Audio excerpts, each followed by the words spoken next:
Hello students, welcome to MOS classes. इस video में हम 8th क्लास इंग्लिश एनसीईआरटी की जो न्यू बुक है पूर्वी, उसके chapter number 4 a tale of valour के क्वेश्चंस एंड आंसर्स को डिस्कस करेंगे। इस चैप्टर की रीडिंग वीडियो हम पहले ही अपलोड कर चुके हैं। उस रीडिंग वीडियो का लिंक इसी वीडियो के नीचे डिस्क्रिप्शन बॉक्स में आपको मिल जाएगा। सबसे पहले हम देखेंगे पेज नंबर 49 पर जो क्वेश्चंस दिए गए हैं। यहाँ देखिए क्या कहा गया है, work in pairs, share your answers with your classmates and teacher. आपको पेयर में काम करना है और अपने आंसर्स को अपने क्लासमेट्स और अपने टीचर के साथ शेयर करना है। पहला क्वेश्चन देखते हैं, what do you think about the Republic day parade on 26 जनवरी, यानी कि 26 जनवरी को जो ये रिपब्लिक डे परेड होती है, इसके बारे में आपके क्या विचार हैं। तो इसके आंसर में हमने लिखा है, Republic day parade is a grand and patriotic event, यानी एक बहुत ही भव्य और बहुत ही देशभक्ति से भरा हुआ एक इवेंट होता है। That show cases India's culture, जिसमें कि भारत के कल्चर को दिखाया जाता है, भारत की संस्कृति को दिखाया जाता है। यूनिटी, भारत की एकता को दिखाया जाता है। एंड मिलिट्री स्ट्रेंथ, और भारत की जो मिलिट्री स्ट्रेंथ है उसको भी इसमें दिखाया जाता है। Republic day is celebrated every year with great enthusiasm, यानी कि रिपब्लिक डे को हर साल सेलिब्रेट किया जाता है, मनाया जाता है बहुत उत्साह के साथ। अब इसके बाद देखते हैं, the parade begins at the four court of Rashtrapati Bhavan, यानी कि जो रिपब्लिक डे परेड होती है इसकी शुरुआत होती है राष्ट्रपति भवन के प्रांगण से। पासिस थ्रू कर्तव्य पथ, फिर ये कर्तव्य पथ से होकर आगे जाती है ये परेड, फिर इंडिया गेट से गुजरती है। And concludes at the red fort, और इसका जो समापन होता है वो रेड फोर्ट पर होता है, यानी कि लाल किले पर होता है। इसके बाद नेक्स्ट क्वेश्चन देखते हैं, what are the highlights of this parade, यानी कि 26 जनवरी को जो ये परेड निकलती है इसकी क्या मुख्य बातें होती है वो हमें बतानी है। The highlights include military marches, एक तो इसमें मिलिट्री मार्च होता है, जैसा कि आपने देखा होगा कि जो हमारे आर्मी के जवान होते हैं उनका एक वॉकिंग का जो तरीका होता है, वो जो मार्च निकालते हैं उसको मिलिट्री मार्च कहते हैं। उसके अलावा कल्चरल टेबलूज, यानी कि इसमें सांस्कृतिक झांकियाँ निकाली जाती हैं, सांस्कृतिक झांकियों का भी प्रदर्शन होता है। फ्रॉम डिफरेंट स्टेट्स, यानी कि अलग अलग स्टेट्स की झांकियाँ इस परेड में हमें दिखाई जाती हैं। उसके अलावा performances by school children, school के बच्चे भी यहाँ पर परफॉर्म करते हैं। And an air show by the Indian air force, और इंडियन एयरफोर्स का भी यहाँ पर 26 जनवरी की परेड में ये शो हम हर साल देखते हैं। इसके बाद क्वेश्चन नंबर 3 देखते हैं, what bravery awards are given on this day and who receives them, यानी कि 26 जनवरी को जो कौन से बहादुरी के अवार्ड्स दिए जाते हैं, यानी बहादुरी के कौन से अवार्ड्स दिए जाते हैं और ये कौन रिसीव करते हैं, किन को ये बहादुरी के अवार्ड्स मिलते हैं।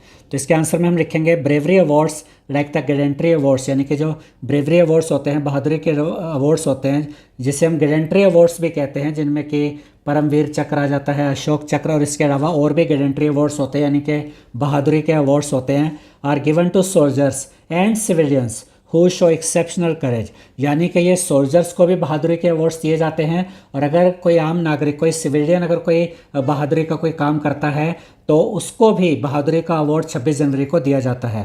तो यहाँ पर हमने ये देखा कि बहादुरी के अवार्ड्स सोल्जर्स को भी दिए जाते हैं और सिविलियंस के लिए भी ये अवार्ड्स होते हैं। उसके बाद नेक्स्ट देखते हैं, इसके बाद हमसे कहा गया work in groups of 4 and discuss, और यहाँ पर क्वेश्चन नंबर 1 है, what qualities do you think a soldier have, आपको क्या लगता है कि एक सिपाही में, एक सोल्जर में क्या क्वालिटीज़ होनी चाहिए। तो इसके आंसर में हमने लिखा है, सोल्जर शुड हैव करेज, एक तो उसमें बहादुरी होनी चाहिए, हिम्मत होनी चाहिए, डिसिप्लिन होना चाहिए, लॉयल्टी होनी चाहिए, देश के प्रति ईमानदारी होनी चाहिए, डिटर्मिनेशन, दृढ़ निश्चय, दृढ़ शक्ति वाला होना चाहिए, दृढ़ निश्चय वाला। And a strong sense of duty, यानी कि अपने काम के प्रति वो समर्पित होना चाहिए। ये सब क्वालिटीज़ होनी चाहिए एक सिपाही में, एक सोल्जर में। अब इसके बाद आगे देखते हैं next question, if you had to share a message with a soldier what would it be, अगर आप एक सिपाही के साथ, एक सोल्जर के साथ कोई मैसेज शेयर करना चाहते हैं तो आप क्या मैसेज देना चाहेंगे। तो इसके आंसर में हमने लिखा है, thank you for your bravery and sacrifice, यानी कि मैं अगर मैसेज लिखता हूँ एक सोल्जर को तो मैं उनको ये मैसेज दूंगा कि मैं आपको धन्यवाद करता हूँ आपकी बहादुरी के लिए, आपके बलिदान के लिए। We are proud of you, हमें आप पर गर्व है। And forever grateful for your service to our nation, और आप जो हमेशा देश की सेवा में समर्पित रहते हैं उसके लिए हम आपके आभारी हैं। ग्रेटफुल का मतलब हुआ आभारी, कि मैं आभारी हूँ आपका कि आप देश की सेवा के लिए जो समर्पित रहते हैं, आप देश की जो सेवा करते हैं उसके लिए। अब इसके बाद हम देखेंगे लेट अस डिस्कस, जो कि है पेज नंबर 59 पे। यहाँ देखिए हमसे क्या कहा गया है, arrange the following events in chronological order. यहाँ पर हमें कुछ घटनाएं बताई गई हैं और हमें उन घटनाओं को, उन इवेंट्स को क्रोनोलॉजिकल ऑर्डर में दिखाना है, यानी कि सबसे पहले कौन सा इवेंट हुआ, उसके बाद कौन सा इवेंट हुआ, उसके बाद कौन सा इवेंट हुआ, इस तरीके से। The first and the last events have been marked for you. पहला इवेंट कौन सा हो वो हमें बताया गया है, आखिरी इवेंट कौन सा हो वो भी हमें बताया गया है। Share your answers with your classmates and teacher, अपने आंसर्स को अपने क्लासमेट्स और अपने टीचर के साथ शेयर करने को भी बोला गया। अब देखिए फर्स्ट यहाँ पर जो इवेंट बताया गया वो है major Somnath Sharma was born in 1923 in Kangra Himachal Pradesh. यानी कि मेजर सोमनाथ शर्मा का जन्म 1923 में कांगड़ा में हुआ था, जो कि हिमाचल प्रदेश में है। और हमें ये भी बताया गया कि ये फर्स्ट नंबर का इवेंट है, सबसे पहले यही है। उसके बाद अगर आप देखेंगे तो यहाँ पर जो ये वाला इवेंट है 8th नंबर पे, major Somnath Sharma was the first recipient of the Param Vir Chakra. यानी मेजर सोमनाथ शर्मा को सबसे पहले जो परमवीर चक्र मिला था वो मेजर सोमनाथ शर्मा को मिला था। ये 8th नंबर पर ये वाला इवेंट आएगा। अब इसके बाद बाकी इवेंट्स कौन से नंबर पर आते हैं वो हमें यहाँ पर बताना है। तो यहाँ पर हमने ये सारा ऑर्डर लिख दिया है। अब यहाँ पर जो पहला इवेंट बताया गया था वो तो यही है कि major Somnath Sharma was born in 1923 in Kangra Himachal Pradesh. ये हुआ पहला इवेंट। सेकंड नंबर पे कौन सा इवेंट आता है, ये वाला जो यहाँ 4th नंबर पे है। Major Somnath Sharma underwent training at the royal military college Sandhurst. यानी कि मेजर सोमनाथ शर्मा की जो ट्रेनिंग हुई वो रॉयल मिलिट्री कॉलेज में हुई सैंडहर्स्ट में। ये हो गया सेकेंड इवेंट। अब हम आते हैं थर्ड इवेंट पे। थर्ड नंबर पे कौन सा इवेंट आएगा, ये जो यहाँ पर ये 6th है। Major Somnath Sharma was commission into the 19th Hyderabad regiment in 1942। यानी कि थर्ड नंबर पे यही इवेंट होगा कि मेजर सोमनाथ शर्मा को जो फर्स्ट टाइम जो कमीशन किया गया, यानी जब इन्होंने आर्मी में अपनी ड्यूटी स्टार्ट की तो सबसे पहले कहा गया ये 19th हैदराबाद रेजिमेंट में, जो कि कौन से ईयर में, 1942 में। ये थर्ड इवेंट हो गया। इसके बाद 4th नंबर पे कौन सा इवेंट हुआ, the D company under the command of major Somnath Sharma was flown into Srinagar. यानी D company major Somnath Sharma की कमांड में, उनकी लीडरशिप में कहा गई श्रीनगर गई। ये चौथे नंबर का 4th नंबर का इवेंट है। 5th नंबर पे कौन सा इवेंट होगा, यहाँ पर ये वाला। Major Somnath Sharma requested air strikes to combat the enemy at Budgam. जैसा कि ये सब चीज़ें हमने चैप्टर में भी रीड की थी, इसलिए हम ये ऑर्डर को बड़ी आसानी से चेक कर सकते हैं। चैप्टर रीडिंग में हमने पूरा डिटेल में पढ़ा था। तो 5वें नंबर पे क्या आएगा कि मेजर सोमनाथ शर्मा ने रिक्वेस्ट की थी कि एयर स्ट्राइक की जाए शत्रु दुश्मनों के ऊपर। ये जो घुसपैठिए आ गए हैं बडगाम में, उनके ऊपर एयर स्ट्राइक करने के लिए बोला था। ये यहाँ 5वें नंबर पर आएगा। 6ठे नंबर पर 6th नंबर पर क्या होगा, ये वाला। Major Somnath Sharma was killed immediately after mortar shell hit him. ये भी हमने चैप्टर में रीड किया था कि जब मोर्टार शेल ने, एक तरह का बॉम्ब कह सकते हैं, जब उसने हिट किया मेजर सोमनाथ शर्मा को तो उसी समय मेजर सोमनाथ शर्मा शहीद हो गए थे। ये 6ठे नंबर का इवेंट है, ठीक है। इसके बाद आते हैं हम 7वें नंबर पे। 7th नंबर पे ये आएगा, ये even after losing major Somnath Sharma. यानी कि जब मेजर सोमनाथ शर्मा जब शहीद हो गए उसके बाद भी the soldiers fought bravely to save Srinagar for India. तो उनके जो साथी सिपाही थे वो लड़ते रहे। मेजर सोमनाथ शर्मा के शहीद होने के बाद भी जो दूसरे सोल्जर्स थे वहाँ पर वो लड़ते रहे, किसको बचाने के लिए, श्रीनगर को बचाने के लिए, भारत के लिए। और उन्होंने बड़ी बहादुरी से लड़ाई लड़ी और श्रीनगर को भारत के लिए बचाया। तो ये हुआ 7वें नंबर पे 7th। और 8th हमें यहाँ पर ये बताया ही गया है। 8th नंबर पे major Somnath Sharma was the first recipient of the Param Vir Chakra. यानी सबसे पहले जो परमवीर चक्र का जो सम्मान मिला था ये मेजर सोमनाथ शर्मा को ही मिला था। तो इस तरीके से सारे यहाँ पर जो क्रोनोलॉजिकल ऑर्डर में हमें दिखाना था वो यहाँ पर हमने दिखा दिया है। अब इसके बाद हम आते हैं let us think and reflect पे, जो कि है पेज नंबर 59, 60 एंड 61 पे। देखिए यहाँ पर क्या कहा गया है। Read the given extracts and answer the questions that follow. अब यहाँ पर आपको वैसे तो 2 एक्सट्रैक्ट्स हैं, पहले हम ये फर्स्ट वाला देख रहे हैं। ये चैप्टर में से ही ये पार्ट दिया गया, चैप्टर में हमने पूरा ये रीड किया था। अब ये जो चैप्टर का पार्ट है, चैप्टर का एक्सट्रैक्ट है, इसको रीड करना है और इसी से रिलेटेड जो क्वेश्चंस दिए गए हैं उनके आंसर देने हैं। अब यहाँ पर देखिए क्या कहा गया है। Vastly out numbered and facing devastating fire. जैसा कि हमने चैप्टर रीडिंग में भी ये सब देखा था कि जो घुसपैठिए घुस आए थे जिनसे कि अब लड़ाई चल रही थी और इस एक साइड में मेजर सोमनाथ शर्मा लीड कर रहे थे और उनकी तरफ से 90 लोग थे और दूसरी तरफ लगभग 500 लोग थे जो घुसपैठिए थे जिनसे लड़ाई चल रही थी। तो ये आउट नंबर हो गए थे, मतलब बहुत ज़्यादा संख्या में था दुश्मन इनके सामने और बड़ी ज़बरदस्त फायरिंग हो रही थी। Major Somnath Sharma and his men stood resolute. लेकिन मेजर सोमनाथ शर्मा और उनके जो साथी सिपाही थे वो दृढ़ता के साथ लगे रहे, डटे रहे। The air was thick with the sound of gun fire. यानी कि वहाँ पर ज़बरदस्त गोलीबारी हो रही थी। And the cries of battle, और जैसे युद्ध के मैदान में जो शोर होता है ना वैसा शोर था। But major Somnath Sharma's voice cut through the chaos, यानी कि मेजर इतने जो मतलब वहाँ पर कह सकते हैं कि अफरा तफरी का माहौल था, इतना शोर, बहुत ज़्यादा शोर हो रहा था, उसमें भी मेजर सोमनाथ शर्मा बहुत ऊंची आवाज़ में अपने साथियों को ऑर्डर दे रहे थे, गाइडेंस दे रहे थे। Urging his men to fight with tenacity and valour, वो अपने साथी सिपाहियों से कह रहे थे कि तुम्हें दृढ़ता से डटे रहना है और बहादुरी से लड़ना है। डिस्पाइट हैवी कैजुअलिटीज, उनके काफ़ी साथी मारे गए, एंड हिज ओन इंजरीज, खुद भी मेजर सोमनाथ शर्मा घायल हो चुके थे।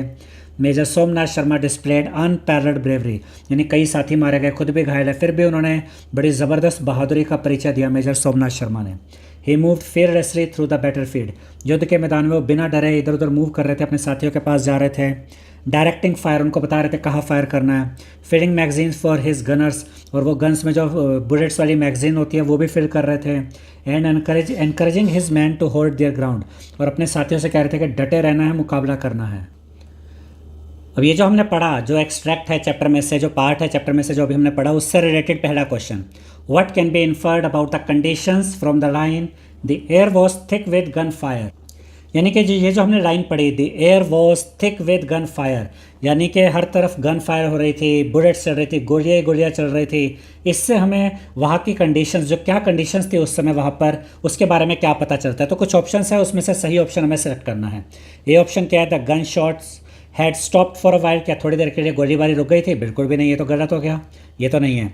B, there was intense fighting on the battlefield, यानी कि युद्ध के मैदान में ज़बरदस्त गोलीबारी हो रही थी, ये सही ऑप्शन है। यही तो लिखा है, the air was thick with gun fire, हवा में हर तरफ गन फायर थी, यही ऑप्शन सही है। There was intense fighting on the battlefield, ज़बरदस्त लड़ाई चल रही थी बैटलफील्ड में। सी पार्ट फिर भी देख लेते हैं, सी और डी भी। The invaders were retreating from the fight, के जो घुसपैठिए थे वो वापस जा रहे थे, ये भी यहाँ ठीक नहीं बैठता इस लाइन से। डी देखते हैं, the Indian soldiers had achieved victory, क्या भारतीय सिपाही जीत चुके थे, बिल्कुल भी नहीं अभी तक, इस लाइन से ये भी सेंस नहीं आती, सही ऑप्शन यही है, ऑप्शन बी। तो यहाँ इसके आंसर में आएगा option B, there was intense fighting on the battlefield. अब इसके बाद सेकंड क्वेश्चन देखिए, इसी में second part, complete the sentence with a suitable reason, हमें इस सेंटेंस को कंप्लीट करना है सुटेबल रीज़न के साथ। डिस्पाइट हैवी कैजुअलिटीज़, यानी बहुत सारे साथी मारे गए थे इनके, Major Somnath Sharma continue to read his man because, यानी इनके इतने सारे साथी मारे गए, फिर भी मेजर सोमनाथ शर्मा ने कंटिन्यू किया अपने साथियों को लीड करना, उनका नेतृत्व करना, बिकॉज। अब ये आगे ब्लैंक स्पेस है, इसको फिल करना है, तो रीज़न हम यहाँ लिखेंगे। तो यहाँ पर ये जो जगह है ना ब्लैंक स्पेस, वहाँ ये पूरा आंसर लिखेंगे। He was determined to protect his country, क्योंकि वो पूरे दृढ़ निश्चय के साथ थे कि उन्हें अपने कंट्री की सुरक्षा करनी है। And inspire his soldiers with courage and bravery, और अपने जो साथी सिपाही हैं उनको भी प्रेरित करना है, इंस्पायर करना है बहादुरी के लिए, करेज के लिए, ब्रेवरी के लिए, यानी वो अपने साथियों का हौसला बढ़ाना चाहते थे और अपनी कंट्री को प्रोटेक्ट करना चाहते थे। इसीलिए जो इनके साथी भी भले ही मारे गए थे, लेकिन उसके बावजूद वो लगे हुए थे अपने साथी सिपाहियों को लीड करने में, उनका नेतृत्व करने में। अब इसमें देखते हैं third part, select the correct option for both assertion, जिसको हम ए से डिनोट करेंगे यहाँ पर, एंड रीजन, जिसको आर से डिनोट करेंगे, गिवन बिलो। यहाँ पर एजर्शन का मतलब क्या है, एजर्शन मतलब एक स्टेटमेंट है, देखिए क्या स्टेटमेंट दी गई है। Major Somnath Sharma moved fearlessly through the battlefield, Major Somnath Sharma बिना डरे, एकदम निर्भय होकर उस युद्ध के मैदान में मूव कर रहे थे, अपने साथियों के पास आ जा रहे थे। Even though he was injured, हालांकि वो घायल थे। तो ये एक स्टेटमेंट हो गई। अब एक यहाँ पे रीज़न दिया गया, रीज़न है he believed his courage was important to motivate the soldiers, तो उनको ये विश्वास था कि उनका जो हिम्मत है, वो जो करेज दिखा रहे हैं, ये बहुत ज़रूरी था अपने साथी सिपाहियों को, जो साथी सोल्जर थे, उनको मोटिवेट करने के लिए, प्रेरित करने के लिए। अब अगर आप ध्यान से देखें तो जो ये वाली स्टेटमेंट हमने पढ़ी, ये जो रीज़न है ना, ये इसी का रीज़न है, यानी कि ये जो रीज़न है ये इस स्टेटमेंट को एक्सप्लेन कर रहा है, इसको कहीं ना कहीं कंप्लीट कर रहा है कि मेजर सोमनाथ शर्मा बिना डरे बैटलफील्ड में मूव कर रहे थे, हालांकि वो इंजर्ड थे, इसलिए क्योंकि उन्हें विश्वास था कि, मतलब उनको ये विश्वास था कि उनको ये, उनकी जो ये हिम्मत है, उनकी जो बहादुरी है, ये मोटिवेट करेगी उनके साथी सोल्जर्स को। तो इसके लिए सही ऑप्शन क्या होगा, देखिए ए पार्टी सही ऑप्शन है, बोथ ए यानी एजर्शन एंड आर यानी रीज़न आर ट्रू, दोनों ही बिल्कुल सही हैं, दोनों बिल्कुल ट्रू हैं। एंड जो आर रीज़न है is the correct explanation of A यानी एजर्शन, और जो ये हमने यहाँ पर रीज़न देखा है, ये रीज़न एग्जैक्ट मतलब करेक्ट एक्सप्लेनेशन देता है इस एजर्शन की। तो यही ऑप्शन ए ही सही है कि एजर्शन और रीज़न दोनों ट्रू है, और जो रीज़न है वो करेक्ट एक्सप्लेनेशन देता है एजर्शन की। बाकी के ऑप्शन फिर भी पढ़ रहते हैं B, both A and R true, यानी एजर्शन और रीज़न ट्रू है, बट जो रीज़न है वो करेक्ट एक्सप्लेनेशन नहीं है एजर्शन की, तो ये सही नहीं है। ए एजर्शन ट्रू है बट रीज़न फॉल्स है, ये भी सही नहीं है। एजर्शन फॉल्स है, रीज़न ट्रू है, ये भी सही नहीं है। सही ऑप्शन है option A, both assertion and reason are true and reason यानी R is the correct explanation of A, और जो रीज़न है वो एजर्शन का करेक्ट एक्सप्लेनेशन है। Option A is the correct option. इसके बाद नेक्स्ट पार्ट देखिए, फोर्थ पार्ट में क्या कहा गया, fill in the blanks with the correct word from those given in the brackets. अब यहाँ पर ये ब्लैंक स्पेस को फिल करना है, और ये जो ब्रैकेट में दो वर्ड्स है इसमें से कोई एक वर्ड हमें यहाँ पर लिखना है। तो यहाँ देखिए क्या कहा गया, Major Somnath Sharma was filling magazines and encouraging his man to hold their ground despite dash, यानी कि मेजर सोमनाथ शर्मा वो जो गन्स की जो बुलेट वाली मैगजीन्स होती है उसको फिल कर रहे थे, और अपने साथियों को हौसला दे रहे थे कि वो मैदान में डटे रहें और मुकाबला करें। डिस्पाइट मतलब इसके बावजूद, किसके बावजूद, इंजरीज के बावजूद, या वरी, क्या उनको वो घायल थे या वो उनको कोई किसी प्रकार की चिंता हो रही थी, वो घायल थे। हमने इस चीज़ को पढ़ा भी था रीडिंग वीडियो में, तो यहाँ पर इंजरीज आएगा। तो यहाँ पर हमने लिख दिया इंजरीज। अब इसका क्या मतलब हुआ कि major Somnath Sharma magazine fill कर रहे थे, गन की जो मैगजीन होती है, और अपने साथी सिपाहियों को हौसला दे रहे थे कि उन्हें मैदान में डटे रहना, मुकाबला करना, डिस्पाइट इंजरीज के बावजूद, खुद घायल थे उसके बावजूद वो ये सब काम कर रहे थे। इसके बाद ये सेकंड एक्सट्रैक्ट दिया गया है, इसको पढ़ते हैं। Born on 31 January 1923 in the picturesque town of Dadh in Kangra Himachal Pradesh, यानी कि मेजर सोमनाथ शर्मा का जन्म हुआ था 31 जनवरी 1923 को, और कहाँ पर हुआ था जन्म, दाद में हुआ था, जो कि कांगड़ा में है हिमाचल प्रदेश में, और ये बहुत ही सुंदर जगह है। Somnath Sharma belong to a family with a rich military legacy, यानी एक मिलिट्री बैकग्राउंड वाली एक फैमिली से बिलोंग करते थे। His father Major General Amarnath Sharma, उनके पिता का नाम था Major General Amarnath Sharma, had serve the nation with distinction, यानी कि वो भी मिलिट्री में थे और मिलिट्री में अपनी सेवाएं दे चुके थे। And young Somnath Sharma was deeply inspired by the valorous tales of the Mahabharata, और जब मेजर सोमनाथ शर्मा थे, छोटे थे, तो ये महाभारत की बहादुरी वाली कहानियों से बहुत ही इंस्पायर हुए थे। ठीक है, imparted to him by his grandfather, और इनके दादा इनको ये कहानियाँ सुनाया करते थे। अब यहाँ पर देखिए फर्स्ट क्वेश्चन जो इसी एक्सट्रैक्ट से रिलेटेड है। What can be inferred about Somnath Sharma's early influences on his career, यानी कि आपको क्या लगता है कि सोमनाथ शर्मा ने जो करियर चूज़ किया, वो मिलिट्री में गए, वो किस चीज़ से प्रभावित हुए, किससे प्रभावित होकर उन्होंने अपना करियर चुना था। तो इसमें कुछ ऑप्शन दिए गए, हमें सही ऑप्शन चुनना है। पहला देखते हैं, he was primary influenced by his father's achievements in the military, के वो अपने पिता की जो अचीवमेंट्स थे मिलिट्री में थे, मिलिट्री में जब उनके पिता थे तो उनकी अचीवमेंट से ये प्रभावित हो गए थे, तो ये ऑप्शन है। बी ऑप्शन देखते हैं, his inspiration come solely from the tales of Mahabharata, यानी कि सिर्फ महाभारत की कहानियाँ सुनकर वो इंस्पायर हो गए थे। सी देखते हैं, his family and heritage inspired his bravery and sense of duty, यानी वो जो मिलिट्री बैकग्राउंड वाली फैमिली से थे ना, वहाँ से उनको जो एक कह सकते हैं कि पीढ़ी दर पीढ़ी वो सुनते आ रहे होंगे कि हमारी पीढ़ियों में कितने लोग फ़ौज में रहे हैं, आर्मी में रहे हैं, और उनकी बहादुरी से वो इंस्पायर हुए, और मिलिट्री बैकग्राउंड होने की वजह से उनमें एक सेंस ऑफ ड्यूटी आई कि देश के प्रति मेरी क्या जिम्मेदारी है, तो इसकी वजह से उन्होंने करियर चुना मिलिट्री में। तो यही ऑप्शन सही रहेगा।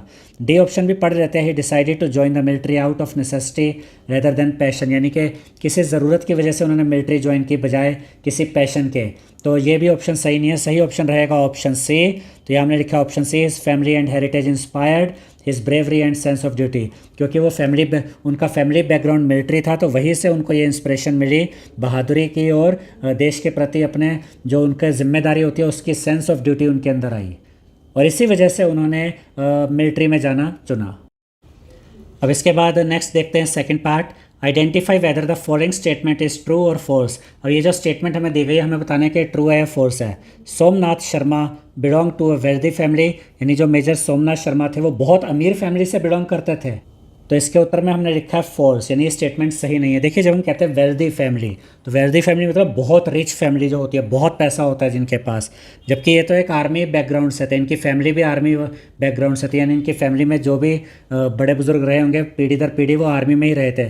तो आर्मी में ये नहीं कह सकते कि कोई बहुत वेल्दी फैमिली रही होगी, ठीक है। तो इसका रीज़न हमने यहाँ पर लिखा है, वैसे हमें ट्रू फॉल्स ही बताना था, फिर भी रीज़न यहाँ लिखा है हमने। Major Somnath Sharma did not come from a wealthy family, वो किसी बहुत अमीर फैमिली से नहीं आते थे। He belong to a military family, वो एक मिलिट्री फैमिली से बिलोंग करते थे। And his family's focus was on service to the nation, उनकी फैमिली का उद्देश्य था देश की सेवा करना, रेदर देन वेल्थ एक्यूमुलेशन, बजाय इसके कि पैसा इकट्ठा करके अमीर बनना। उनकी फैमिली एक मिलिट्री फैमिली थी और उनका मेन उद्देश्य था अपने देश की सेवा करना, इसीलिए यहाँ पर हमने लिखा है फॉल्स। अब इसके बाद नेक्स्ट पार्ट, थर्ड पार्ट देखते हैं। व्हाट डज द फ्रेज, जैसा कि ऊपर हमने पढ़ा था अभी जो एक्सट्रैक्ट में एक पार्ट आया था, ये serve the nation with distinction, ये मेजर सोमनाथ शर्मा के जो फादर थे उनके बारे में ये कहा गया था कि उन्होंने कैसे सर्व किया था। Serve the nation with distinction tells us about Major General Amarnath Sharma. तो ये जो फ्रेज दिया गया serve the nation with distinction, ये मेजर जनरल अमरनाथ शर्मा के बारे में क्या बताता है। दो ऑप्शन है यहाँ पर, देखिए। ही performed his duties with exceptional dedication, यानी उन्होंने अपनी ड्यूटीज़ को ज़बरदस्त डेडिकेशन के साथ किया था, निभाया था। ऑनर, सम्मान के साथ। एंड एक्सीलेंट, मतलब बहुत अच्छे तरीके से। एक तो ये ऑप्शन है। दूसरा, he was highly respected for his contribution to the country. तो इनमें से कौन सा ऑप्शन सही है वो हमें लिखना है। तो यहाँ पर जो पहला वाला ऑप्शन है वो ज़्यादा बेटर लग रहा है। He performed his duties with exceptional dedication, honour and excellence, में सारा उसमें आ रहा है कि उन्होंने कैसे देश की सेवा करी थी, कैसे मिलिट्री में अपनी सर्विस की थी, वो सब इसमें क्लियर हो रहा है कि उनको उनके लिए जो कहा गया है serve the nation with distinction, तो उसके लिए इसलिए कहा गया उनके लिए ये क्योंकि ही performed his duty with exceptional dedication, पूरी डेडिकेशन के साथ अपनी ड्यूटी की थी, ऑनर के साथ की थी और एक्सीलेंस के साथ की थी। अब इसके बाद फोर्थ पार्ट देखते हैं। Replace the underline phrase with a word from the extract that has a similar meaning. अब यहाँ पर ये जो अंडरलाइन फ्रेज दिया गया ना, विजुअली चार्मिंग, जो दिखने में बहुत सुंदर लगता है, इसको हमें एक वर्ड से रिप्लेस करना है। और वर्ड हमने कहाँ से लेना है, ये जो एक्सट्रैक्ट यहाँ पर हमने अभी पढ़ा था, इसी एक्सट्रैक्ट में से वो वर्ड हमें यहाँ पर लेना है। वैसे वो वर्ड ये वाला होने वाला है, ये वाला, और ये वर्ड है पिक्चरस, जो कि बहुत ही दिखने में सुंदर होता है, ठीक है। तो यहाँ पर यही वर्ड हम यूज़ करने वाले हैं इसकी जगह। देखिए, my family and I visited a popular hill station, मैं और मेरा परिवार एक पॉपुलर यानी मशहूर हिल स्टेशन पे गए। And stayed in an old but visually charming house surrounded by trees, और हम एक बहुत ही पुराने लेकिन बहुत सुंदर दिखने वाले एक ऐसे घर में रहे जो कि चारों तरफ से पेड़ों से घिरा हुआ था। तो विजुअली चार्मिंग की जगह हम क्या लिख सकते हैं, पिक्चरस्क। पिक्चरस्क लिख देंगे इसकी जगह, यानी कि ये जो था विजुअली चार्मिंग, इसकी जगह पिक्चरस्क आ जाएगा। अब इसको कैसे पढ़ेंगे, my family and I visited a popular hill station and stayed in an old but picturesque house surrounded by trees. ये बहुत ही पुराना लेकिन बहुत ही सुंदर घर था जो कि पेड़ों से घिरा हुआ था। अब इसके बाद हमसे कहा गया है आंसर द फॉलोइंग क्वेश्चंस। अब यहाँ पर फर्स्ट क्वेश्चन क्या है, major Somnath's legacy of courage and devotion to the nation remains for ever alive, for ever alive, यानी मेजर सोमनाथ शर्मा की जो ये विरासत है, उनके साहस की विरासत, उनके देश के प्रति समर्पण की जो विरासत है, ये हमेशा ज़िंदा रहेगी, हमेशा ज़िंदा रहेगी। What is the significance of repetition in this line, हमने चैप्टर में भी ये लाइन पढ़ी थी। तो यहाँ पर ये कहा गया कि जो लाइन है इसमें for ever alive, for ever alive, ये जो रिपीट किया गया है इसका क्या महत्व है।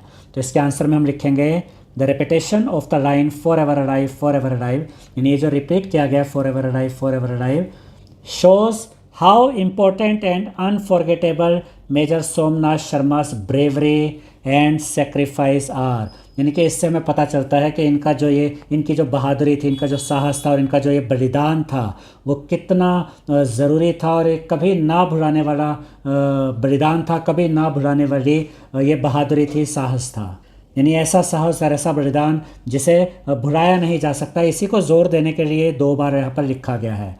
It reminds us that is courage and love for the country will always be remembered, और इससे ये हमें याद दिलाता है कि मेजर सोमनाथ शर्मा की जो बहादुरी, जो साहस था और उनका जो देश के प्रति प्यार था, उसे हमेशा याद रखा जाएगा। The words create a strong emotional impact and help us understand that his legacy will never fade even with time.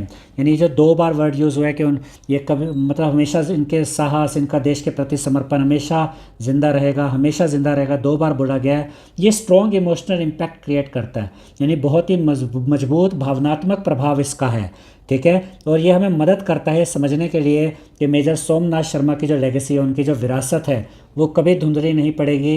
Even समय बीतने के साथ भी, यानी कितना भी समय बीत जाए, उनकी जो बहादुरी है, उनका जो देश के प्रति प्यार है, ये कभी भी, इनकी यादें हमेशा ज़िंदा रहेगी और कभी भी इनकी विरासत धुंधली नहीं पड़ेगी। अब इसके बाद क्वेश्चन नंबर 2 देखते हैं। Why do you think major Somnath's leadership was critical during the battle of Budgam. यानी जो बडगाम में जो ये बैटल हुई थी, बडगाम में जो ये लड़ाई हुई थी, यहाँ पर मेजर सोमनाथ शर्मा की जो लीडरशिप थी, उनका जो ये नेतृत्व था, जिस तरीके से उन्होंने अपने साथी सिपाहियों को लीड किया था, ये क्यों ज़रूरी था इस बैटल ऑफ बडगाम में, ये हमें बताना है। तो इसके आंसर में हमने लिखा है major Somnath Sharma's leadership was critical during the battle of Budgam. यानी उनकी लीडरशिप बहुत ही ज़रूरी थी, इंपॉर्टेंट थी बैटल ऑफ बडगाम में, because he inspired his man to fight bravery. क्योंकि उन्होंने अपने साथी सिपाहियों को प्रेरित किया बहादुरी से लड़ने के लिए, even when they were heavily outnumbered. इसके बावजूद कि उनके सामने जो घुसपैठिए थे, जो शत्रु थे, वो बहुत बड़ी संख्या में थे, लेकिन उन्होंने प्रेरित किया अपने साथियों को कि बहादुरी से लड़ना है। ही स्टेट काम, वो शांत, ऐसे माहौल में भी शांति के साथ उन्होंने काम लिया, हर चीज़ को शांति के साथ सोचा कि क्या करना है। अंडर प्रेशर, बहुत प्रेशर था वहाँ पर, फिर भी वो मतलब शांति से देख रहे थे, सोच रहे थे, पूरे सिचुएशन को एनालाइज कर रहे थे।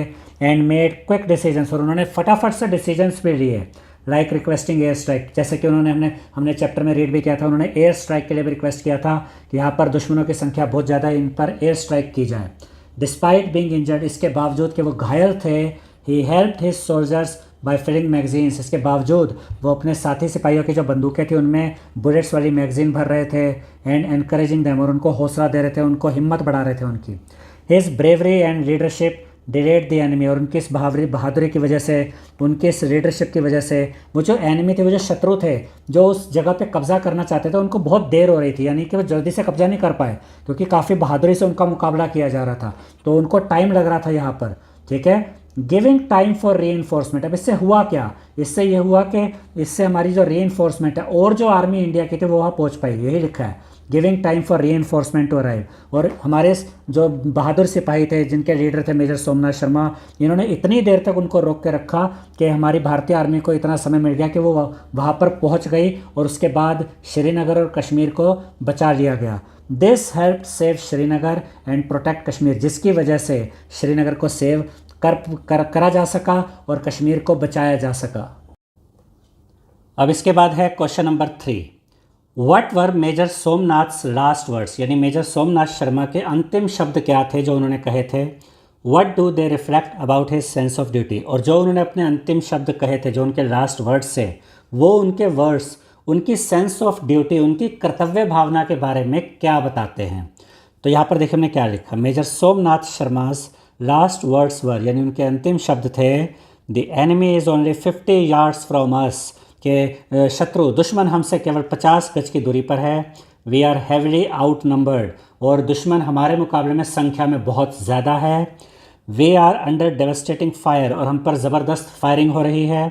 आई shall not withdraw an inch but will fight to the last man and the last round, यानी कि मैं 1 इंच भी पीछे नहीं हटूंगा, और जब तक हम में से एक भी सिपाही ज़िंदा है, और जब तक हमारे पास एक भी गोली है, लास्ट राउंड मतलब एक भी गोली जब तक हमारे पास है, और जब तक हम में से एक भी सिपाही ज़िंदा है, हम पीछे नहीं हटेंगे, हम लड़ेंगे।